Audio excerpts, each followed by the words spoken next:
Nasiraan na po ng tuktok si Atty. Harry Roque. Hindi ka nga kailangan ng mga Duterte, hindi ka kailangan ni Digong, hindi ka nga pinapapasok sa detention cell. Damay na pati si Anilet, kinancel na yung... Ano niya, Mr. Maribillas, ang reading mo, bakit kinancel?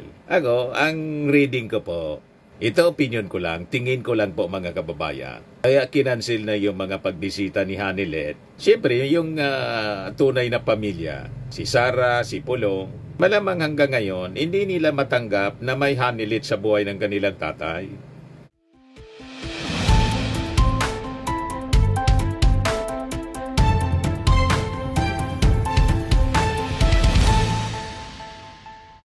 Hello po mga kababayan, si Dante Maravillas, Bicolano vlogger, broadcast journalist from Albay. Update ko po kayo sa mga kaganapan doon sa Dahig. Kasi sabi dito sa balita, yung mga abogado ni Digong, hindi daw magpipresenta ng mga testigo sa September ICC hearing. Wala man siguro testigo. Walang gustong magtestigo siguro. Para kontrain yung witnesses ng mga prosecutors. Malamang ganun. Di ba? Nagkakagulo-gulo na ang gambo ni Digong, mga kababayan. Sa kasi Atty. Harry Roque, sinobol na pabalik nigdi. Ano ba yung sinobol? Pinagtulakan na, mga kababayan. Itinaboy. Yan ang sobol pala, no? Sa Bicol Subol, itinataboy na pabalik dito. Pero makulit siya, no? Makulit si Atty. Harry Roque. Hindi daw siya babalik dito nang hindi kasama si Digong. Talagang pinagsisiksikan niya yung kanyang sarili, mga kababayan. Yan o. Roque refuses to leave The Hague without former President Duterte. Sabi ni Atty. Harry Roque, kalad ka rin na nila ako kung gusto nila paalis dito sa Dahig. Pero hanggang di kasama si Tatay Digong, di po tayo alis sa Dahig. Nasiraan na po ng tuktok si Atty. Harry Roque. Hindi ka nga kailangan ng mga Duterte, hindi ka kailangan ni Digong, hindi ka nga pinapapasok sa detention cell. Damay na pati si Anilet, kinancel na yung... Ano niya, Mr. Maribillas, ang reading mo, bakit kinancel? Ako, ang reading ko po, ito opinion ko lang, tingin ko lang po, mga kababayan. Kaya kinancel na yung mga pagbisita ni Hanilet. Siyempre, yung tunay na pamilya, si Sara, si Pulong, malamang hanggang ngayon, hindi nila matanggap na may Hanilet sa buhay ng kanilang tatay. At lalo na ngayon, na nasa alanganin ng kalagayan, yung kanilang tatay. Anytime, sabi nila, butot balat na, baka kunin na ni Lord. Iko nga hayaan nila na palaging nakadikit si Anilet, baka may mga ibulong. Siyempre, magpapasiguro din ng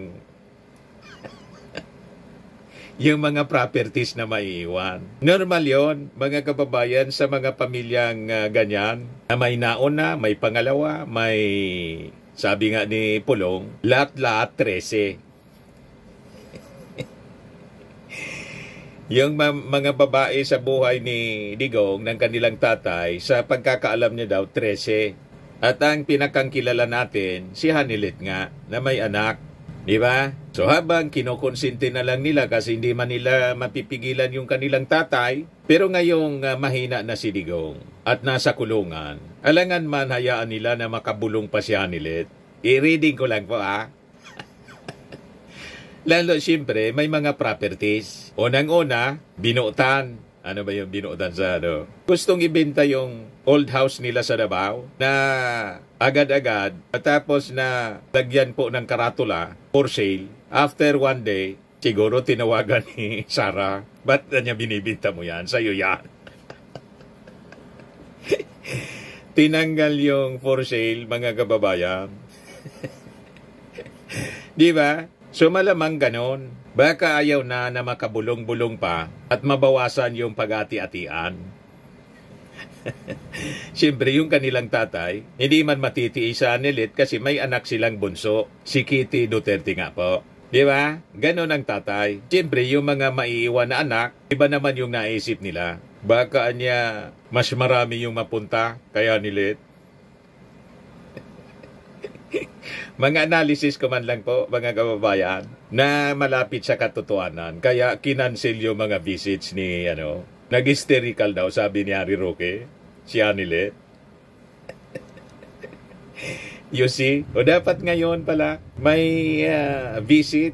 So ang allowed lang mga kababayan yung immediate family talaga. Si Sarah, si Pulong, yung mga anak kay Elizabeth, si Mirman. Pero si Harry Roque nga, na sigisiksik ng buhay niya, hindi man po inaalaw na makabisita.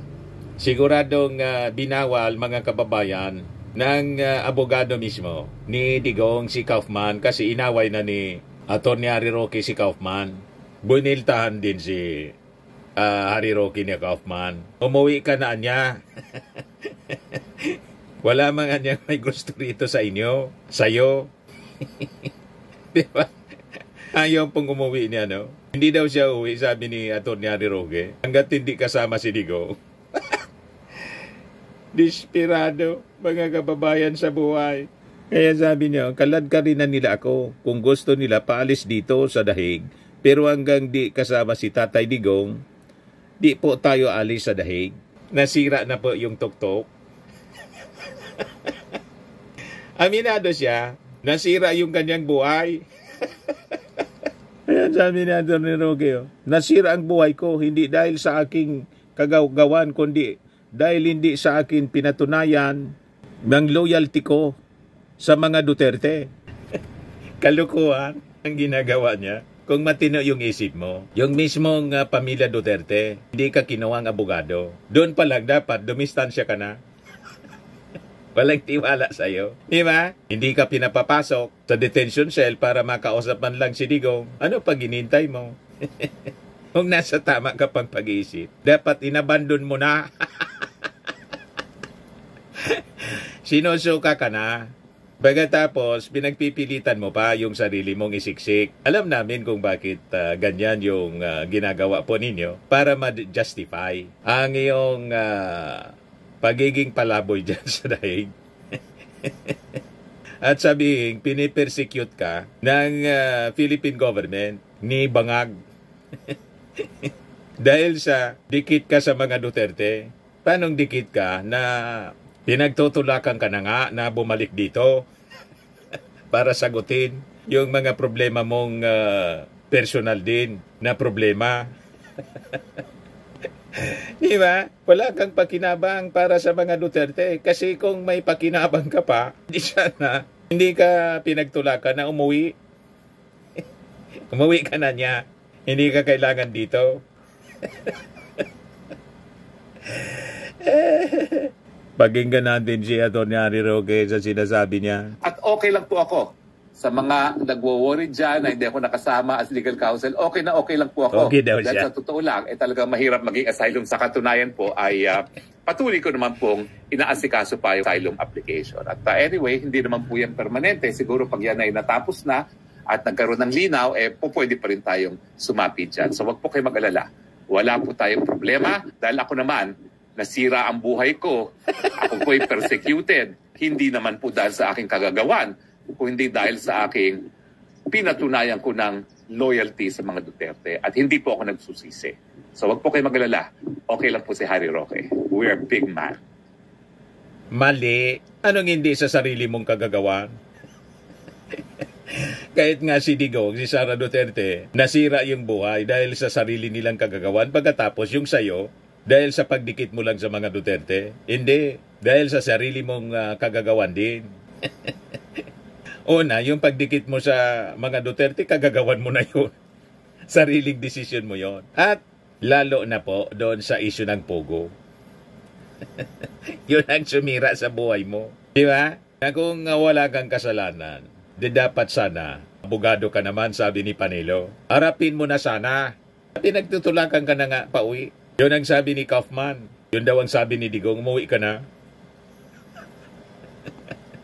Malinaw mga kababayan. Ginagamit lang ni Atty. Harry Roque para ma-justify na yung rason niya kasi sa asylum, pag-apply sa application for asylum dyan sa Dahig, yung persecution dahil sa pagiging maka-Duterte niya. Huwag kami, Atty. Roque, malabo na paniwalaan yang mga argumento mo. Pati nga yung mga Duterte, di kumbinsido sa argumento mo. Mga dati mong kasama, pati si Panilo. Di ba? Ito pa. May statement po na ayon di umano kay Atty. Kaufman na mas gusto na ni dating Pangulong Rodrigo Duterte na bumalik ka na sa Pilipinas, harapin mo yung mga kaso mo doon. Ano po reaction niyo doon? Well, unang-una po, no? Nagtataka ako na nabanggit yan ni Mr. Kaufman kasi yung sinabi ni Kong Pulong, wika daw ni Tatay Digong, pag siya'y makalabas, akong unang-unang taong hanapin niya. Nais kong makita niya ako dito sa dahig kung siya man ay makakalaya. Pangalawa, pagpasensyahin na po, pero ako po'y may isang salita. Sinabi ko po na hindi ako aalis ng dahig na hindi kasama si Tatay Digong. Paninindigan ko po yan. Kalat ka rin na nila ako, gusto nila paalis dito sa dahig, pero hanggang hindi kasama si Tatay Digong, di po tayo aalis sa dahig. Grabe ang kakulitan mga kababayan ni Atty. Roque. Pinagtatabuyan, ayaw pa. Ayaw pang umalis. Napakalinaw. Wala na kasi siyang babalikan. Kaya mag-stick na lang siya doon, mga kababayan. Kahit sinusuka na siya. Di ba, mga kababayan? Sinunog na niya lahat ng tulay. Yan ang nangyari sa kanya. Dahil sa bangis ng kanyang bunganga. Yan ang dahilan. Sa kakadaldal niya. Lalo na nagkandalit-litsi yung buhay niya. Sa kakadaldal niya. Yun ang nagpahamak sa kanya, mga kababayan. Pinahamak ni Harry Roque yung kanyang sarili. O ngayon, balikan natin yung kay Kaufman. Nang sabi mga kababayan, hindi magpipresenta ng mga witnesses sa September ICC hearing. Ang rason, mga kababayan, para daw ma-avoid ang pagbigay ng advance notice to the prosecution. Duterte's team disclosed this information in a filing dated July 24, made in response to orders of the Pre-Trial Chamber 1 on March 21 and April 17 that sought for observations related to the conduct of the confirmation of charges hearing provisionally scheduled for September. So sabi po ni Kaufman, the defense will not call witnesses to testify at the confirmation hearing. This is a principled decision because credibility is given little weight at the confirmation, sabi po ni Kaufman. Furthermore, the defense does not wish to give advance notice of the many potential defense witnesses who would counter the evidence provided by the prosecution's discreet and carefully selected band of witnesses to be counted on the fingers of one hand. Redacted po siya. Who directly incriminate Mr. Duterte, it added. Makaduda man po itong statement ni Kaufman. Ako, ang analysis natin po, malamang wala man kasi kayong makuha na testigo na pwedeng bumaliktad sa mga testimonya ng mga na-EJK. Diba? Malamang ganun. Kaya hindi sila mag-present ng testimonya kasi wala man. Yung malakas na ebidensya, mga kababayan, ay mismong galing sa bibig ni Digong. Yung mga kill remarks niya. Di ba? Pati yung mga recorded yun po lahat. Mula sa government television, RTBM, yung sa Malacanang, PTV4, pati sa mainstream media, mula mismo. At sa mga interviews na madalas magyabang si Digong. Di ba? Pati yung admission niya doon sa Quadcom hearing po. Sabay turo kay Bato. Death squad din na yan na niya. Si Bato de la Rosa. Ayan o. Ay, sa Senado pala to. Senator, may I yes, sir. Go ahead. interject?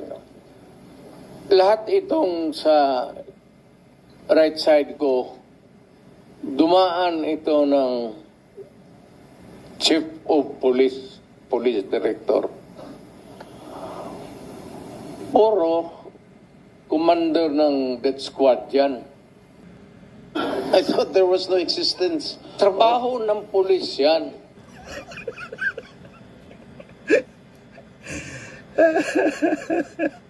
Tinuro mismo. Ang best witness, mga kababayan, laban sa kanyang sarili, si Digong mismo. Death squad niya yan. Lahat yan. You see? Kaya paano may magtestigo, mga kababayan, para pawalang sala siya? Na mismong yung bibig niya, nag-witness laban sa kanya. Laban sa kanyang sarili. Kaya tingin ko, itong mga sinasabi ni Kaufman po, na hindi magharap ng mga witnesses daw sa September hearing, palusot lang ito. Wala man sila sigurong nakukuha pa na gustong magtestigo.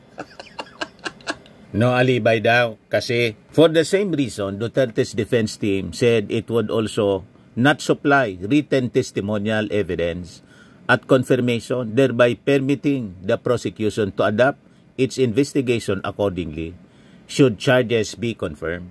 Duterte's lawyers will not be presenting an alibi to the pre-trial chamber as well, and no grounds will be raised for the exclusion of criminal responsibility pursuant to Article 31 of the Rome Statute.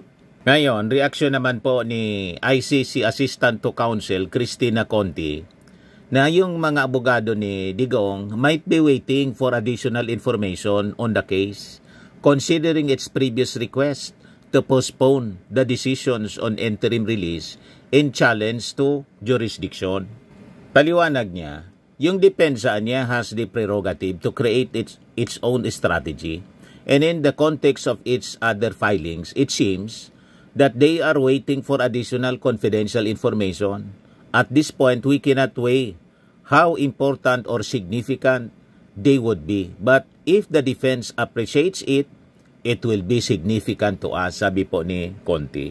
Ngayon, sabi naman po ni Attorney Nery Colmenares, who serves as counsel to families of drug war victims, the defense team's decision niya only shows that there will be nobody who will testify under oath that President Duterte was not involved at all in the war on drugs and the killings that ensued.